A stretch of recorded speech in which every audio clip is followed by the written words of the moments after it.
제6장 7우레가 울리듯 1847년 가을 올리버 카우드리는 아내인 엘리자베스 앤과 딸 마리아 루이즈와 함께 윈터쿼터스에서 800여 킬로미터 떨어진 위스콘신 준주의 작은 마을에 살고 있었다. 이제 41살이 된 그는 형과 함께 변호사로 일하고 있었다. 올리버가 몰몬경 번역 작업에서 조셉 스미스의 서기로 일한 지도 어느덧 20년 가까운 세월이 흘렀다. 그는 여전히 회복된 복음을 믿었지만 지난 9년간은 성도들과 거리를 둔 채 살아왔다. 올리버의 여동생 루시의 남편은 브리검 영의 형인 피니아스 영이었다. 올리버와 피니아스는 가까운 친구로 지내며 자주 편지로 왕래했다. 피니아스는 올리버에게 교회는 아직도 그를 기다리고 있다는 말을 편지에 자주 적어 보냈다. 다른 오랜 친구들도 올리버에게 연락을 했다. 커틀랜드의 인쇄소에서 올리버 밑에서 일했던 세뮤얼 브레너는 그에게 브루클리노를 타고 성도들과 함께 가자고 권했었고, 조셉 스미스와 사이가 벌어진 뒤 잠시 교회를 떠났던 윌리엄 펠프스도 그에게 서부로 가자고 했다. 윌리엄은 편지에 이렇게 적었다. 우리가 이스라엘이라고 믿으신다면 와서 함께 가시지요. 우리가 도와드리겠습니다. 그러나 올리버는 감정의 골이 깊었다. 그는 토머스 마시와 시드니 리그돈 같은 교회의 지도자들이 미주리에서 조셉과 고등평의회를 선동하여 자신을 등지게 했다고 믿었다. 그리고 자신이 교회를 떠난 것 때문에 성도들 사이에서 자신의 명예가 실추된 것은 아닐까 하는 두려움도 있었다. 그는 자신이 이루어낸 공적, 특히 몰몬경이 번역되고 신권이 회복되는 과정에서 자신이 했던 역할을 성도들이 기억해 주길 바랐다. 그는 피니아스에게 보내는 편지에서 이렇게 적기도 했다. 저는 이 문제에 대해 신중하게 대처해 왔습니다. 저와 같은 상황이었다면 형제님도 그렇게 했을 것입니다. 만일 형제님이 돌아가신 조셉 형제님과 함께 요한의 면전에서 아론 신권을 받고 베드로의 면전에서 멜기세덱 신권을 받았더라면 말이지요. 올리버는 12사도 정원회가 교회를 감리할 권세가 있는지도 의심스러웠다. 그는 브리검 영과 자신이 아는 다른 사도들을 존중했지만 그들이 성도들을 이끌도록 하나님께 부름을 받았다는 증거는 얻지 못했다. 올리버는 지금 교회가 정체 상태에 있으며 지도자를 기다리고 있는 것으로 생각했다. 선발대가 솔트레이크밸리에 들어선 7월 무렵 과거의 교회의 사도였던 윌리엄 맥클렐른이 올리버를 찾아갔었다. 윌리엄은 미주리주에서 회복된 복음에 기초한 새로운 교회를 시작하고 싶어 했고 그 일에 올리버가 동참해 주기를 바랐다. 이를 계기로 올리버는 아내의 오빠이자 자신과 함께 몰몬경의 증인인 데이비드 휘트머에게 편지를 보냈다. 윌리엄이 데이비드도 찾아가리라는 것을 알았던 올리버는 윌리엄이 하려는 일을 데이비드가 어떻게 생각하는지 알고 싶었다.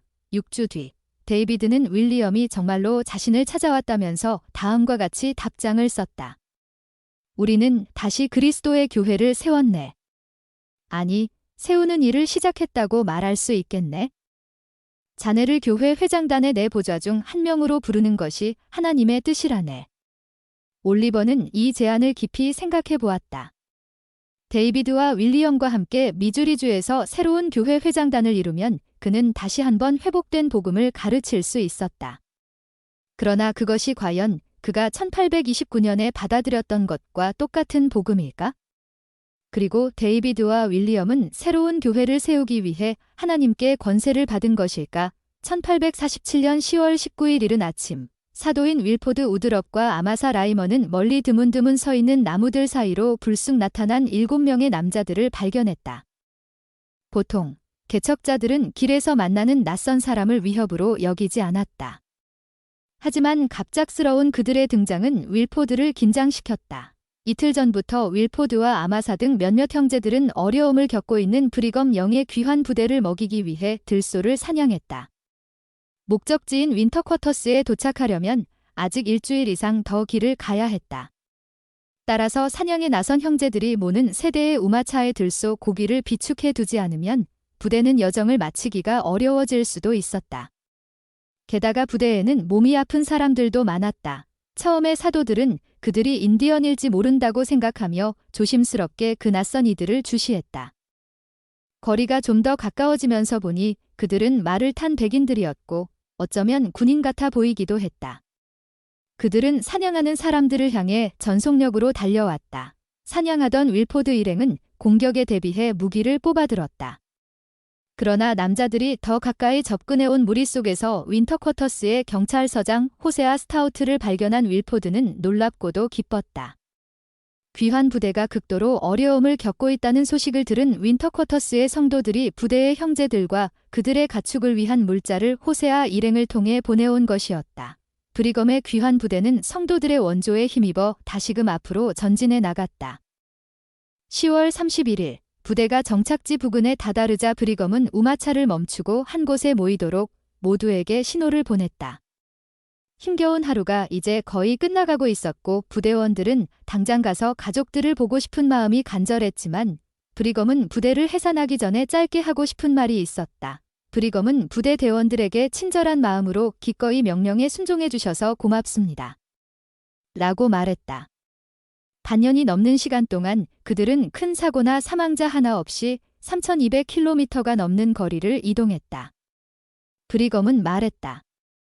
우리는 예상했던 것보다 더 많은 것을 이루었습니다.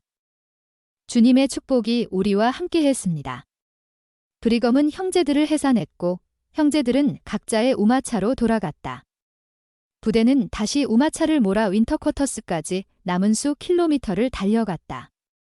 해가 저물 무렵 정착촌에 우마차들이 들어서자 성도들이 오두막과 움막에서 나와 형제들의 귀환을 축하했다. 성도들은 길가에 늘어서서 형제들과 악수를 나누고 그들이 주님의 손길에 인도되어 이루어낸 모든 것을 기뻐했다. 윌포드는 아내와 아이들을 다시 만날 수 있어서 말할 수 없이 기뻤다. 사흘 전에 피비는 건강한 딸아이를 출산했다. 이제 우드럭 가족은 윌리와 피비 어밀리아, 수전, 그리고가 태어난 슈아까지 네 아이가 있었다. 이들 외에도 윌포드에게는 영국에서 돌아온 직후 메리앤 잭슨과 복수 결혼을 해서 얻은 아들 제임스도 있었는데 메리앤과 제임스는 이미 연초에 윌포드의 아버지와 함께 솔트레이크밸리로 갔다. 윌포드는 다시 가족을 만난 것에 대해 이렇게 기록했다. 모두들 즐거웠고 행복했다. 우리는 다시 만난 것을 축복으로 여겼다.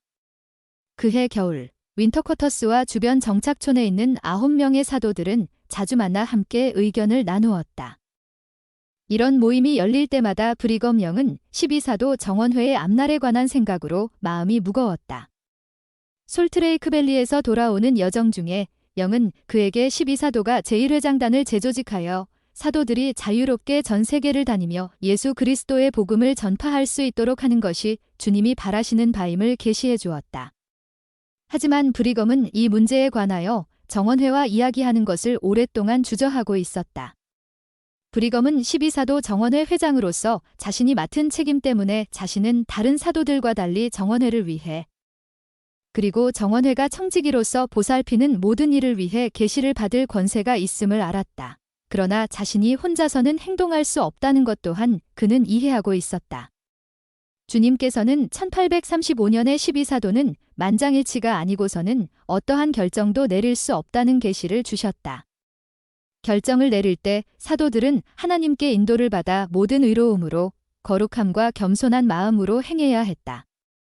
정원회로서 하고자 하는 모든 일에서 그들은 단합과 조화를 이루고 하나가 되어 일해야 했다. 11월 30일 브리검은 주님께서 앞으로 나아가는 것을 원하심을 확신하고 마침내 제1회장단 재조직 문제를 정원회에 언급했다.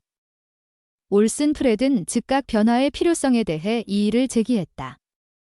저는 12사도가 완벽하게 하나로 단합하는 모습을 보고 싶습니다. 두 정원회는 동등한 권세를 갖는다고 했던 계시에 따라 올슨은 제1회장단이 없다면 12사도 정원회가 교회를 이끌 수 있다고 믿었다. 선지자 조셉 스미스도 12사도 정원회가 전원 모이지 못한 경우에는 과반수의 사도들이 권위 있는 결정을 내릴 수 있다고 가르쳤었다. 올슨은 이는 7명의 사도가 교회 본부에 머물며 성도들을 인도하고 나머지 5은 전 세계에 복음을 전파할 수 있다는 뜻이라고 이해했다. 브리검은 올슨의 말을 귀 기울여 들었지만 그의 결론에 동의하지는 않았다. 브리검이 물었다. 12사도를 자유롭게 해주어 그들이 온 나라를 다니게 하는 편이 낫겠습니까? 아니면 7은 항상 본부에 묶어두는 편이 낫겠습니까? 그러자 올슨은 제 생각에 3명으로 구성된 제1회장단을 두는 것보다는 12사도 정원회가 제1회장단 역할을 하는 편이 나을 것 같습니다. 라고 말했다. 올슨과 브리검이 발언하는 동안 윌포드도 이 문제를 곰곰이 생각해 보았다. 만일 그것이 주님이 밝히신 뜻이라면 그는 새로운 제1회장단을 기꺼이 지지하고 싶었다. 그러나 한편으로는 변화의 결과가 우려스럽기도 했다. 만일 12사도 중 3명이 제1회장단을 구성한다면 12사도 정원회를 채우기 위해 3명의 사도를 새로 불러야 하는가? 제1회장단을 재조직한다면 교회 내에서 12사도 정원회의 역할은 어떻게 달라지는 것인가? 윌포드는 일단은 12사도 정원회가 이대로 유지되기를 바랐다. 그가 보기에 정원회를 분리한다는 것은 한 몸을 둘로 나누는 것과 같았다. 1847년 가을, 잎새들이 울긋불긋 찬란한 빛깔로 물들자 솔트레이크밸리를 둘러싼 산들은 마치 불이 붙은 것 같았다. 제인 매닝 제임스의 가족은 다른 성도들과 함께 성전 구역에서 천막을 치고 생활했다. 그곳에서는 주변에 있는 대부분의 산들과 성도들의 새로운 정착지 중 많은 부분이 내다보였다. 성도들은 이제 이 정착지를 그레이트 솔트레이크 시티 또는 줄여서 솔트레이크 시티로 부르기 시작했다. 제인의 천막에서 남서쪽으로 약 5km 정도 되는 거리에는 사각형으로 된 요새가 있었는데 일부 성도들은 그곳에 가족과 함께 살 오두막을 짓고 있었다. 분지에는 나무가 드물었으므로 성도들은 진흙과 지프로 만든 단단한 벽돌이나 가까운 협곡에서 가져온 목재로 건물들을 지었다. 제인이 분지에 도착했을 당시 선발대와 함께 왔던 성도들은 이미 식량이 바닥나고 있었다. 제인처럼 새로 도착한 사람들도 남은 식량이 거의 없는 형편이었다. 솔트레이크밸리의 젖소들은 대부분 젖이 말랐고 피로에 지친 소들은 뼈대만 앙상했다. 분지에서 작물을 수확할 날이 올 때까지 솔트레이크 스테이크의 새로운 회장으로 부름받은 존 스미스가 앞장서서 고등평의회와 감독들과 함께 분지 내에 사는 모든 성도들을 부양하기 위해 애썼지만 성도들은 대부분 줄인 배를 부여잡고 매일 잠자리에 들어야 했다. 하지만 이런 식량난에도 불구하고 정착지는 빠르게 발전해 나갔다. 성도들은 집을 짓고 주변을 쾌적하게 가꾸기 위해 남녀를 막론하고 함께 일했다. 남자들은 협곡으로 올라가서 목재를 잘라 분지로 끌어왔다. 분지에는 제재소가 없었으므로 형제들은 통나무를 하나하나 손으로 쪼개서 널빤지를 만들었다. 지붕은 막대기와 마른 풀로 만들었다. 창문에는 유리 대신 기름 먹인 종이를 쓰는 때가 많았다. 이 무렵 교회의 자매들은 비공식 모임에서 꾸준히 함께 모였다. 과거에 나부의 상호부조회를 이끌었던 엘리자베스 앤 휘트니와 엘리자 스노우는 어머니들만이 아니라 젊은 여성과 어린 소녀들을 위해서도 자주 모임을 이끌었다. 자매들은 윈터쿼터스에서처럼 영적인 은사를 행사하여 서로를 북돋웠다. 다른 성도들과 마찬가지로 제인과 그녀의 남편 아이잭도 분지에 집을 짓기 위해 힘을 합쳐 일했다. 제인의 아들 실베스터도 이제 집안일을 도울 만큼 자랐다. 할 일은 언제나 있었다. 점점 바닥을 드러내는 식량을 보충하기 위해 어린이들도 어머니를 도와서 야생 파스닙, 엉겅퀴, 세고백합 뿌리 등을 채취했다. 야생 파스닙, 당근처럼 생긴 하얀 뿌리 채소. 세고백합, 미국 서부에 자생하는 백합과 식물농기니 성도들은 식량을 낭비할 형편이 아니었으므로 소를 잡으면 머리부터 발굽까지 먹을 수 있는 것은 남김없이 다 먹었다. 11월 초가 되자 눈이 내리기 시작했다. 산꼭대기가 눈으로 하얗게 뒤덮였고 분지는 기온이 떨어졌다. 성도들은 첫 겨울을 나기 위한 월동 준비를 시작했다. 구름이 잔뜩 낀 11월 말의 어느 날 윈터쿼터스의 사도들은 올리버 카우드리에 관한 문제를 상의하기 위해 한자리에 모였다. 사도들은 대부분 커틀랜드 시절의 글을 알았고 몰몬경에 관한 올리버의 강한 간증을 들어보았다. 올리버는 데이비드 휘트머, 마틴 해리스와 함께 선지자 조셉 스미스를 도와서 그들 일부를 12사도 정원회에 부르고 그들의 책임을 가르치기도 했었다. 피니아스 영은 올리버가 오직 시온만을 생각하고 있고 교회에 대해서도 마음이 누그러진 상태라고 확언했다. 사도들은 올리버 앞으로 보내는 서한을 작성했다. 윌라드 리차드가 서기 역할을 맡아 쓴 그 편지에는 이렇게 적혀 있었다. 어느 곳에서 헤매고 계셨든 이제는 나와 아버지의 집으로 돌아오십시오. 그들은 올리버를 사랑하는 탕자로 일컬으며 다시 침례를 받고 신권 성임을 받도록 권유했다. 사도들은 이렇게 말했다. 형제님이 온 마음을 다해 하나님께 봉사하고 해외 왕국의 축복을 얻고자 하신다면 침례를 받고 신권을 성임받으십시오. 그렇게 하신다면 형제님의 영혼에 기쁨이 차고 넘칠 것입니다. 사도들은 피니아스에게 서한을 주며 올리버에게 직접 전달해달라고 부탁했다. 얼마 후 브리검은 이제 막 영국에서 선교 사업을 마치고 돌아온 올슨 하이드의 집에서 8명의 사도들을 만났다. 브리검은 이렇게 말했다. 저는 결정을 내리고 싶습니다. 그레이트 솔트레이크 시티에서부터 이곳에 이르도록 영은 제게 바로 지금 교회를 조직해야 한다고 속삭였습니다. 브리검은 제1회장단이 교회를 다스리는 것을 12사도 정원회가 지지하여 사도들이 해외에서 선교 사업을 이끌 수 있도록 해야 한다고 간증했다. 그는 이렇게 권고했다. 저는 모든 사람이 주님에 대한 확신을 품고서 앞으로 나아가길 바랍니다. 주님께서 어느 방향으로 가시는지를 배우고 그대로 따라가십시오. 영의 속삭임을 거부하는 장로는 해악을 자초할 뿐입니다. 히버 킴볼과 올슨 하이드는 제1회장단을 재조직할 때가 되었다는데 동의했다. 그러나 올슨 프렛은 또다시 우려를 표했다. 그는 제1회장단이 12사도 정원회의 의견을 묻지 않고 또 12사도들이 스스로 사안을 충분히 고려하지도 않은 채 너무 속히 제1회장단의 권세에 순종하여 그들의 결정을 받아들이게 되지 않을까 염려했다. 그는 12사도 정원회 아래서도 교회는 충분히 잘 운영되어 왔다고 하면서 지금은 변화가 필요치 않다고 주장했다. 그러자 브리검은 그 자리에 있던 정원회 일원들의 생각을 모두 들어보자고 제안했다. 윌포드 우드럽은 자신의 발언 차례가 되었을 때 새로 제1회장단을 조직하는 것이 망설여지긴 하지만 자신은 하나님의 뜻에 자신의 뜻을 기꺼이 맞추겠노라고 말했다. 우리 정원회의 회장님은 영으로 감동된 것 같습니다. 그분은 우리와 하나님 사이에 계십니다. 저는 이분의 손을 묶어 두고 싶지 않습니다. 조지 A. 스미스가 그 다음 순서로 말했다. 저는 이 정원회가 갈리는 모습을 보고 싶지 않습니다. 조지는 하나님의 생각이 무엇인지에 대해 확신이 들 때까지 결정을 미루고 싶었지만 변화에 대해서는 가능성을 열어두었다. 그는 이렇게 말했다. 이 과정을 거치는 것이 주님의 뜻이라면 저도 그쪽으로 생각을 바꾸겠습니다. 브리검이 말했다. 저도 형제님과 똑같은 생각입니다.